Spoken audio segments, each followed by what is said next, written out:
Contract वाली बहू। नरेश की माँ अपने बेटे से मिलने दिल्ली आ रही है। इस बात का पता चलते ही नरेश के दिल में हलचल मच जाती है। नरेश अपनी माँ के स्वागत की तैयारी में लग जाता है। साथ ही उसे डर भी सताने लगता है कि उसकी माँ कहीं अपनी पुरानी जिद पर फिर से बैठ ना जाए। हे भगवान, इस बार बचा लो, अगले साल पक्का माँ की जिद पूरी कर दूंगा। तभी दरवाजे की घंटी बजती है। नरेश दरवाजा खोलता है तो सामने अपने मकान मालिक को देखकर हैरान हो जाता है, क्योंकि उनके साथ एक सुंदर सी लड़की भी थी। नमस्ते अंकल, कुछ काम था, मुझे बुला लेते। आपने क्यों कष्ट किया? अरे नहीं नहीं, इसमें कष्ट कैसा, मैं तो बस तुम्हें रीना से मिलवाने आया था। आज से रीना तुम्हारे साथ इसी फ्लैट में रहेगी। अंकल, कोई लड़का फ्लैटमेट नहीं है? एक अनजान लड़की के साथ रहना मेरे लिए थोड़ा अजीब होगा। देखो नरेश, मैं तुम्हें पहले भी बता चुका हूँ कि इस फ्लैट में तुम्हें किसी ना किसी के साथ एडजस्ट करना ही होगा, या फिर तुम अकेले पूरे फ्लैट का किराया दे दो, मैं किसी को नहीं रखूंगा। नरेश अपने मकान मालिक की बात सुन के रीना के साथ रहने के लिए तैयार हो जाता है, पर अंदर ही अंदर उसे ये बात खाने लगती है कि वो अपनी माँ को क्या जवाब देगा जब उसकी माँ रीना के बारे में उसे पूछेगी। दिन बीतने लगते हैं। नरेश और रीना अच्छे दोस्त भी बन जाते हैं, पर अभी भी नरेश अपनी प्रॉब्लम का सलूशन नहीं ढूंढ पाता। एक दिन नरेश बहुत परेशान सा बैठा होता है। तभी रीना उसे पूछती है, क्या हुआ नरेश, तुम काफी परेशान लग रहे हो, सब ठीक तो है ना? हाँ सब ठीक है, बस एक छोटी सी प्रॉब्लम है। वो एक्चुअली 2 दिन बाद मेरी माँ मुझसे मिलने आ रही है। अरे तो इसमें प्रॉब्लम क्या है, ये तो खुशी की बात है। हाँ रीना, बट मेरी माँ एक जिद लेकर बैठ गई है कि मैं शादी कर लूं, पर मैं अभी इस चीज के लिए तैयार नहीं हूँ। ऊपर से जब वो तुम्हें देखेगी तो 100 सवाल करेगी, क्या जवाब दूंगा? अरे इसमें कोई टेंशन वाली बात नहीं है, मेरे पास ना इस प्रॉब्लम का सलूशन है, जिससे ना तुम्हें शादी करनी पड़ेगी और ना ही तुम्हारी माँ मेरे बारे में कुछ पूछेंगी। रीना की बात सुनकर नरेश सोच में डूब जाता है। वो सोचता है कि रीना खुले ख्यालों वाली लड़की है, कहीं माँ को सच बता ना दे। नरेश को सोच में डूबा देखकर रीना कहती है, अरे क्या हुआ, किस सोच में पड़ गए? डोंट वरी, जैसा तुम सोच रहे हो ना वैसे कुछ भी नहीं है, मेरे पास एक प्लान है। मैं कुछ समझ नहीं पा रहा हूँ, कैसा प्लान? मैं समझाती हूँ। हम ना एक कॉन्ट्रैक्ट मैरिज कर लेते हैं। फिलहाल मेरे पास जॉब नहीं है, तो तुम इस रूम का किराया दे देना, जब तक तुम्हारी माँ यहाँ रहेंगी, सिर्फ तब तक। और तुम अपनी माँ से कह देना कि मैं तुम्हारी पत्नी हूँ, इससे वो मेरे यहाँ रहने पर कोई सवाल भी नहीं करेंगी। अरे बात तुम्हारी ठीक है, पर माँ से झूठ बोलना, ना ना बाबा, मैं ये रिस्क नहीं ले सकता, कोई और आइडिया दो ना तुम। देखो मंजूर हो तो बोलो, वरना सच बता दो, मुझे कोई प्रॉब्लम नहीं है। रीना की बात सुनकर नरेश सोच में डूब जाता है। बहुत सोचने के बाद जब उसे कोई रास्ता नहीं मिलता तो वो रीना के बताए हुए रास्ते पर चलने के लिए तैयार हो जाता है। वो रीना से बात करता है और अपनी माँ की पसंद और नापसंद के बारे में बताता है।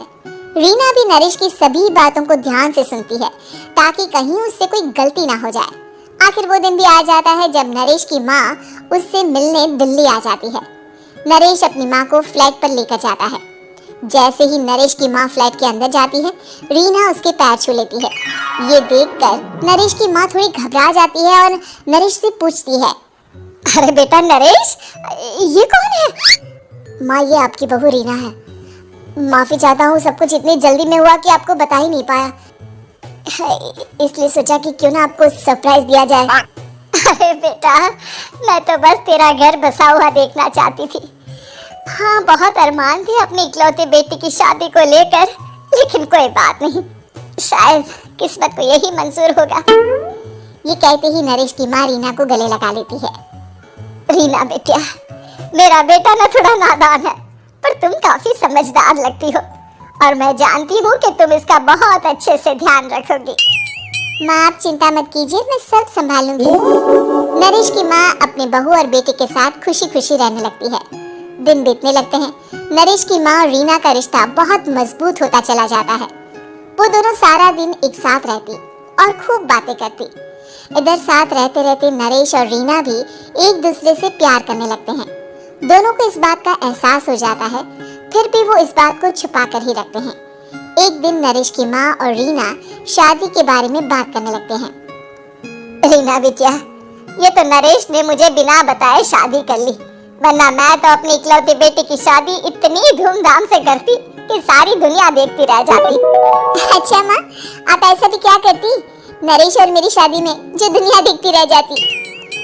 अरे बिटिया, एक माँ के अरमान तुम अभी नहीं समझोगी। मैं तो अपनी बहू को एक रानी की तरह लेकर आती और शादी भी बिल्कुल शाही अंदाज में करती, पर मेरे तो सारे अरमान ऐसे ही रह गए। खैर, मुझे तो अपने बेटे और बहू की खुशी चाहिए बस। ये कहते हुए नरेश की माँ की आंखों में आंसू आ जाते हैं। रीना भी ये सुनकर ख्यालों में खो जाती है, क्योंकि वो भी मन ही मन खुद को नरेश की पत्नी और उसकी माँ की बहू मानने लगी थी। शाम को जब नरेश ऑफिस से घर आता है तो रीना खुद को रोक नहीं पाती और नरेश के सामने उसकी माँ को अपने और नरेश के रिश्ते का सारा सच बता देती है। रीना की बात सुनकर नरेश की माँ दोनों से बहुत नाराज हो जाती है और घर वापस जाने की बात करने लगती है। तुम दोनों ने मुझसे सच छुपाकर बहुत ठेस पहुंचाई है मुझे। अब तुम लोगों के साथ नहीं रहना चाहती मैं, कल ही वापस चली जाऊंगी अपने घर। माँ मुझे माफ कर दो, ये सब मैंने रीना के कहने पर ही किया है, वरना मैं भी आपको कभी ठेस पहुंचाने के बारे में सोच भी नहीं सकता। हाँ माँ, हमने ये सिर्फ आपका दिल रखने के लिए किया, प्लीज हम दोनों को माफ कर दीजिए। तुम दोनों ने मेरे अरमानों के साथ खिलवाड़ किया है और वैसे भी मुझे अपने बेटे के लिए एक अच्छी लड़की ढूंढनी है, इसलिए मेरा यहाँ से जाना ही बेहतर होगा। माँ की ये बात सुनकर रीना खुद को रोक नहीं पाती। माँ, क्या मैं आपके घर की बहू बनने लायक नहीं हूँ? रीना की बात सुनकर नरेश हैरान रह जाता है। नरेश की माँ भी कुछ समझ नहीं पाती। मैं कुछ समझी नहीं, आखिर तुम कहना क्या चाहती हो? माँ, मैं वो नरेश से बहुत प्यार करती हूँ और साथ ही साथ मैं आपको भी अपनी माँ मान बैठी हूँ। आज जब आपकी बातें सुनी तो खुद को रोक नहीं पाई, इसलिए सारा सच आपको बता दिया। रीना की बात सुनकर नरेश की माँ की आंखों में आंसू आ जाते हैं और वो अपने बेटे नरेश और रीना को गले लगा लेती है। मेरे घर की बहू तो सिर्फ रीना बिटिया ही बनेगी। मैं आज ही तुम दोनों की शादी की तारीख निकलवा दूंगी, बस एक बार तुम्हारे घर वाले मान जाए। उसी दिन रीना के माता पिता भी उनके फ्लैट पर आ जाते हैं। दोनों परिवार आपस में बैठकर बातें करते हैं और शादी के लिए राजी हो जाते हैं। रीना भी कॉन्ट्रैक्ट फाड़ देती है और कहती है, सही मायने में मैं अब बहू बनूंगी, अब तक तो सिर्फ कॉन्ट्रैक्ट वाली बहू थी।